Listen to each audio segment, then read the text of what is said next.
Hi, my name is Peter Newell, and today we're going to be talking about nonverbal communication in healthcare and why it's important for you in order to be a good healthcare professional.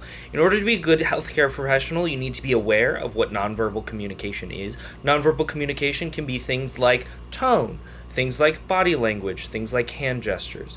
These things help tell people what they think, what you think of something, or any kind of underlying things. If we're putting in the wrong kinds of messages into our speeches, if we're putting it into how we're delivering things to a patient, if we're putting in, if we're coming in and trying to give someone news that we don't want to put them in extra distress, because they may feel scared, or they may be, already dealing with a lot with their family. We don't want to be giving them an extra piece of things to feel bad about. So when we are making when we are communicating with our patients, we want to make sure that we are communicating well and we're aware of the nonverbal things that we're saying with our bodies when we're not meaning to.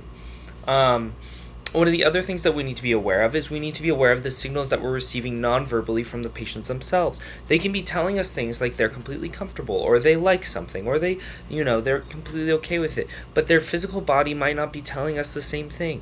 Things in their tone, things like that let us know that we need to go deeper into what it is that they're telling us.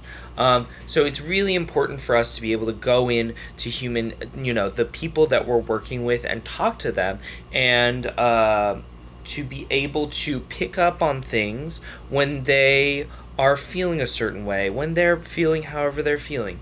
Um, uh, yeah. And it's really important for us to know how we're communicating to another person and how we're not,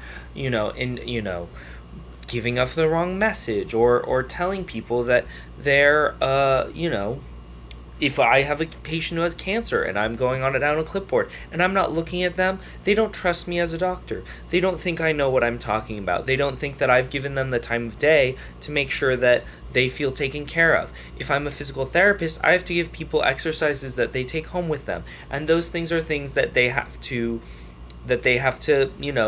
trust me that I know what I'm talking about. And even those small blocks of this may or may not be helpful is going to put a person in the wrong mental state, and is going to bar them from being able to really fully listen to advice and the important things that we as healthcare professionals have to say. And so that's why it's really important to pay attention to nonverbal communication in healthcare.